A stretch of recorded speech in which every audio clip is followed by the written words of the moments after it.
क्या टीम बना रहे हो? फैंटेसी टीम का सीक्रेट बनाओ अपनी विनिंग फैंटेसी टीम क्रिकलेटिक्स के साथ on cricket.com। Download cricket.com now. इस खेल में आदत लगना या आर्थिक जोखिम संभव है, जिम्मेदारी से खेलें। नमस्कार, आप देख रहे हैं चुनावी शंखनाद। स्वागत है आपका। आपके साथ मैं हूं सईद अंसारी और विक्रांत गुप्ता, हमारे दोस्त, हमारे साथी भी हमारे साथ हैं। आज हम एक बार फिर से हाजिर हैं आईपीएल के डबल धमाके के साथ, और मैं आपसे करूंगा इंडियन पॉलिटिकल लीग के चल रहे कांटे के मुकाबले की बात। विक्रांत। बहुत शुक्रिया सईद भाई। नमस्कार, मैं विक्रांत गुप्ता। मेरे साथ हर रोज होती है इंडियन प्रीमियर लीग की बात, यानी कि क्रिकेट की बात जी, जहां नए नवेले खिलाड़ी गजब का इंपैक्ट छोड़ रहे हैं, दिग्गजों तक को फोड़ कर रख रहे हैं। तो जबरदस्त फोड़ रहे हैं, बिल्कुल मजा आएगा आपका। विक्रांत, आज हम आपको नेताओं के होम ग्राउंड की बात से परिचय करवाएंगे, जहां आईपीएल की तरह ही कोई इंपैक्ट प्लेयर उतार रहा है तो कोई आंसू भी बहा रहा है। राजनीति की तो आप बात बताएंगे, लेकिन होम ग्राउंड पर होम एडवांटेज खो रही है कई टीमें। जी, आगे बढ़ना है, एडवांटेज लेना है, तो सिर्फ कंडीशन से बात नहीं बनने वाली सईद भाई। इसके लिए नई स्ट्रैटेजी बनानी पड़ती है। बिल्कुल बिल्कुल। खैर, आज चूंकि आप मेरे साथ पहली बार इस शो में आए हैं, वैसे तो आप एक शो कर चुके हैं अर्पिता के साथ, तो मैं आपको बता दूं कि हमेशा टॉस से ही आगाज होता है। तो जैसे आईपीएल का मैच है, तो इस वक्त लेकिन मैं आपको बताऊं, मुझे बहुत अच्छा लग रहा है आपके साथ ये शो करते हुए। आप जानते हैं कि मैं आपको बहुत पसंद करता हूं। ज़हन से भी हमारी। लेकिन 7 बजे आईपीएल में होता है टॉस टाइम, तो यहां पर है टॉस टाइम। आप हेड्स या टेल्स मांग सकते हैं। अरे मांगा ही नहीं आपने, पहले दोबारा टॉस करना पड़ेगा। नहीं, मांग लिया था। आपने मांग लिया? मैंने मांग लिया था, और देखिए टॉस मैं जीत गया हूं। टॉस आप ये जीत शायद गए मैं आज। दूसरी मर्तबा टॉस जीता हूं। लेडी लक जो है वो आज वहां नहीं है, तो आज मैं टॉस जीत गया हूं। लेकिन चूंकि आप और मैं आज पहली बार ये आईपीएल का शो कर रहे हैं, तो शुरुआत सीधा आपसे मैदान की बात से। ठीक है, बहुत धन्यवाद आपका। देखिए विक्रांत, अब होम ग्राउंड की बात हो रही है, तो हम यहाँ पर सबसे पहले अमेठी और रायबरेली की चर्चा हम करेंगे, क्योंकि सबसे अधिक सस्पेंस इन्हीं दो राजनीतिक सीटों को लेकर है, मैदानों को लेकर है उत्तर प्रदेश में, जहां अपनी पारंपरिक सीट पर कांग्रेस ने अभी तक अपने पत्ते नहीं खोले हैं। वहीं अब इस मुकाबले में एक नया ट्विस्ट आ गया है। कांग्रेस की ओर से एक इम्पैक्ट प्लेयर सामने आया है, जो राहुल गांधी की जगह बैटिंग करने को तैयार है। ऐसे में क्या चल रहा है अमेठी और रायबरेली के मैदान में, आइए समझते हैं हमारी इस पिच रिपोर्ट में।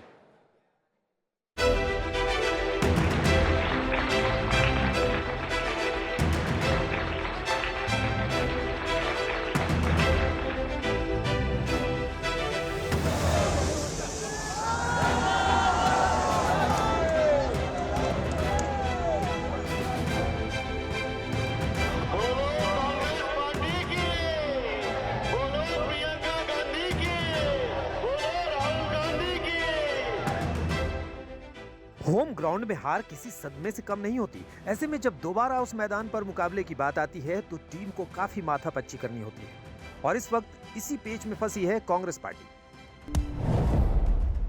सवाल वही पुराना, आखिर अमेठी और रायबरेली से कांग्रेस ने अब तक प्रत्याशियों का ऐलान क्यों नहीं किया? क्या अमेठी से राहुल गांधी चुनाव लड़ेंगे? क्या रायबरेली से प्रियंका राजनीति का डेब्यू करेंगी? इस सियासी खींचतान के बीच कांग्रेस की ओर से एक इम्पैक्ट प्लेयर मैदान में उतरने का मन बना रहा है, जो कि अमेठी की पिच पर राहुल की जगह बैटिंग को तैयार है।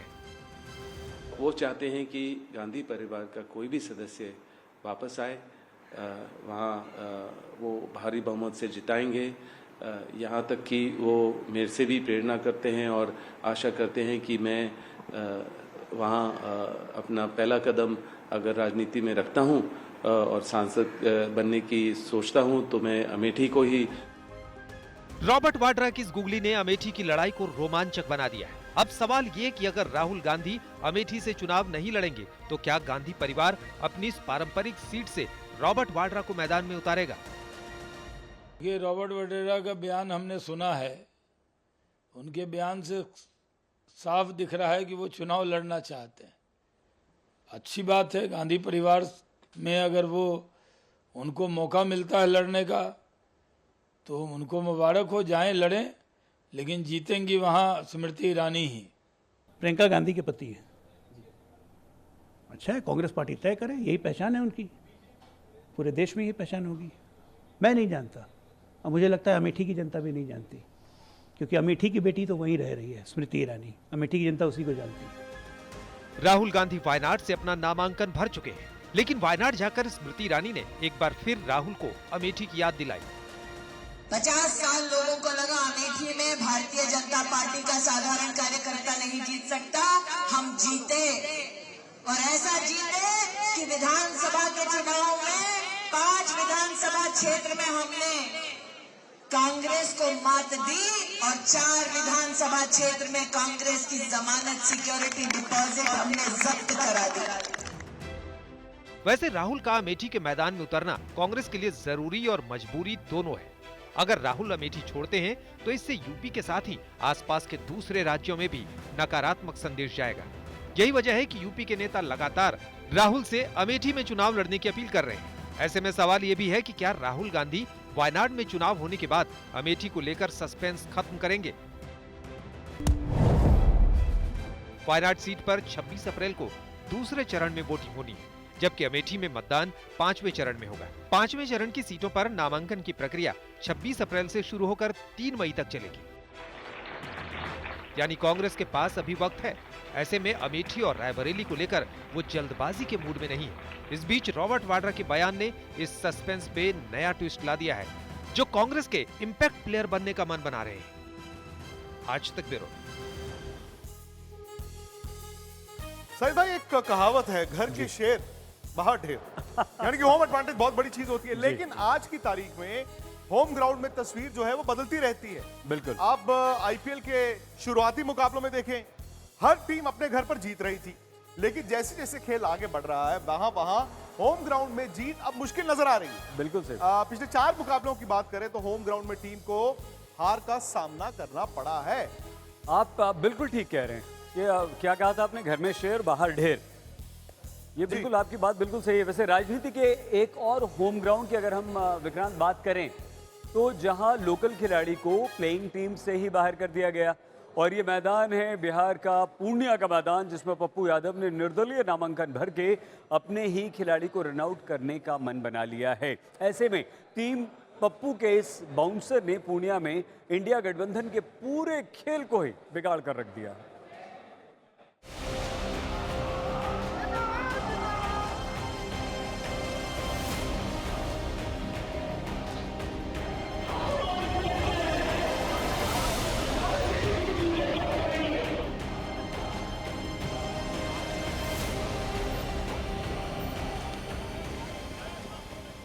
पूर्णिया की चुनावी पिच पर सभी सियासी खिलाड़ियों के नामांकन के बाद अब पप्पू यादव इमोशनल कार्ड वाला मास्टर स्ट्रोक खेल रहे हैं। स्लॉग ओवर में मैदान पर डटे रहने के लिए पिच हिटिंग का सहारा ले रहे हैं।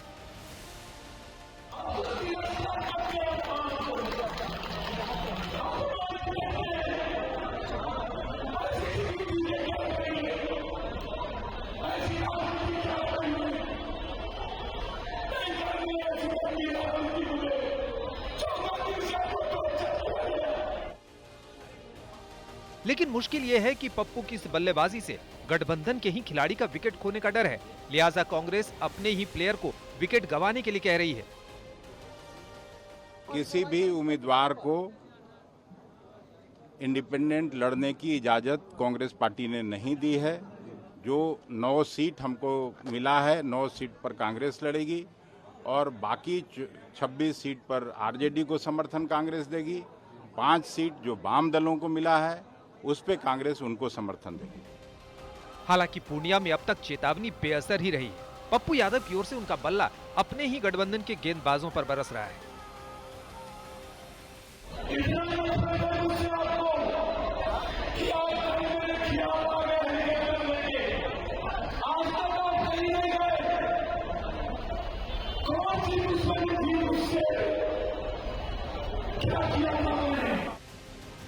पप्पू यादव को होम ग्राउंड पर जीत का यकीन है, गेम प्लान भी तैयार है और साथ ही खिलाड़ी भी।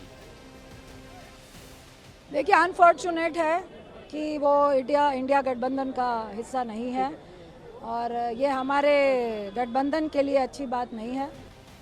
लेकिन अंपायर की भूमिका में लालू यादव पहले ही पप्पू को पेविलियन में बिठाने का प्लान बना चुके हैं। पप्पू कांग्रेस को थर्ड अंपायर मानकर बार बार अपील कर रहे हैं, लेकिन डीआरएस में कोई भी संकेत पप्पू यादव को राहत नहीं दे रहे हैं। हमारा अपना दल है, अपना गठबंधन है। हम अपने प्रत्याशी के लिए पूर्णिया जा रहे हैं और हमें पूरा विश्वास है कि बीमा भारती जी भारी मतों से जीत। नामांकन के बाद भी पप्पू आरजेडी की सियासी फिरकी की काट नहीं ढूंढ सके और ऐसे में वो अपनी ही टीम के लिए टेंशन बने हुए हैं। हम टाइट हो चुके हैं सर। पूर्णिया से अमित सिंह के साथ पटना से रोहित कुमार सिंह, आज तक।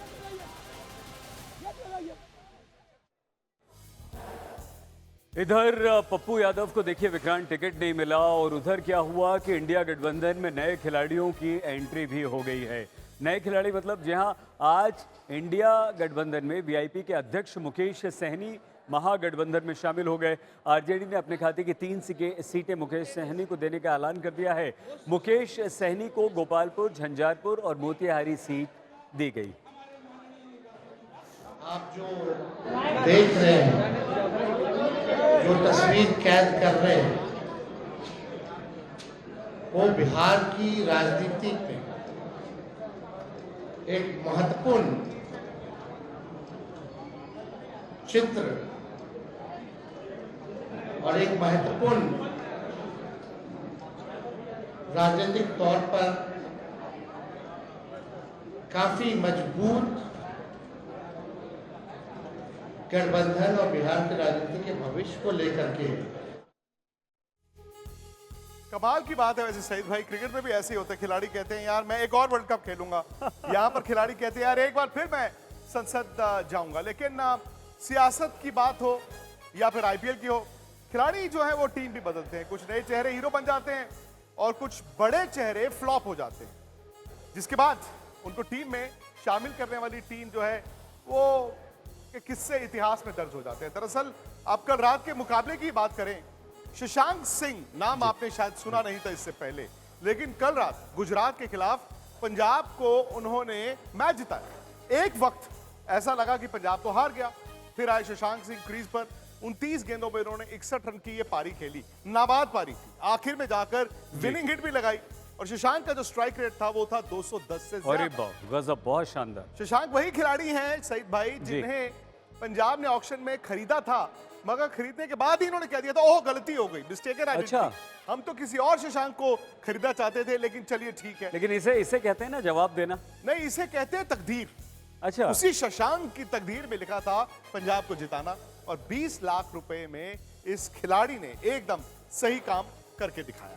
बहुत कमाल, बहुत ही बढ़िया। शशांक और उनके साथ साथ आशुतोष भी थे। अब आशुतोष शर्मा, ये दो नाम नए नाम, उनके कुछ शॉटे देखें आप। गुजरात के स्पिन बॉलर्स ने या फिर तेज गेंदबाजों ने जैसी भी गेंदबाजी की, उनकी जमकर धुनाई हुई। 61 रनों की पारी में 4 छक्के और 6 चौके लगाए। दबाव के वक्त शशांक हिले नहीं। क्रिकेट के लिहाज से युवा नहीं है, 31 साल उनकी उम्र है, लेकिन कई बार इस उम्र में अपना मुकाम बनाने का प्रेशर इतना रहता है कि हर खिलाड़ी दब जाता है। शशांक के साथ एक और खिलाड़ी थी, जैसे मैंने आपको बताया, आशुतोष शर्मा।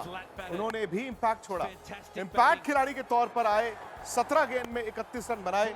जो मैच जीतना चाहिए था गुजरात को, वो उन्होंने पंजाब को जीत में तब्दील कर दिया। सईद भाई, एक और खिलाड़ी हैं, कल ही हमने आपको बताया था, अंक्रीश रघुवंशी, जिन्होंने कोलकाता के लिए 27 गेंदों में 54 रन की पारी खेली थी। ये खिलाड़ी एकदम जायंट किलर था। सबसे बड़े जायंट किलर साबित हुए हैं लखनऊ के तेज गेंदबाज मयंक यादव, जिन्होंने इस आईपीएल का सबसे तेज गेंद फेंका है और लगातार फेंकते जा रहे हैं। अब यह भी लग रहा था कि भारत में शायद तेज गेंदबाज क्या उस रफ्तार के आएंगे कि नहीं आएंगे। दिल्ली का ये लड़का आया, उसने आईपीएल में तहलका मचाया। पहले मैच में 155.8 किलोमीटर की रफ्तार से गेंद की। दुनिया के दिग्गजों ने देखा यार ये कौन है, और फिर पिछले मैच में उन्होंने 156.7 की रफ्तार से गेंद की। भारतीय क्रिकेट की ये नई सनसनी है मयंक, और आज मैंने उनसे एक्सक्लूसिव बातचीत की, तो उसका एक अंश मैं आपको सुनाता हूं। तो जी, आईपीएल के बहुत ज्यादा मैच तो नहीं हुए शुरुआती मैचों में, लेकिन एक ऐसा इंडियन यंग चेहरा है जिसने पूरी दुनिया हिलाई है। जब आप कहते हैं ना दुनिया हिला दी, तो अक्सर आप तेज गेंदबाजों की बात करते हैं। नया चेहरा ही है मयंक यादव, और मयंक यादव शायद पहली बार आपको किसी इंटरव्यू में नजर आ रहे हैं, क्योंकि हर कोई जानना चाहता है कि भाई मयंक यादव कौन है, मयंक यादव इतना तेज गेंद कैसे फेंक रहे हैं। और मयंक, सबसे पहले तो ये यार कि आईपीएल अभी शुरू ही हुआ है। लोग तो ये कह रहे हैं कि मयंक को वर्ल्ड कप के लिए भी भेज दिया जाए।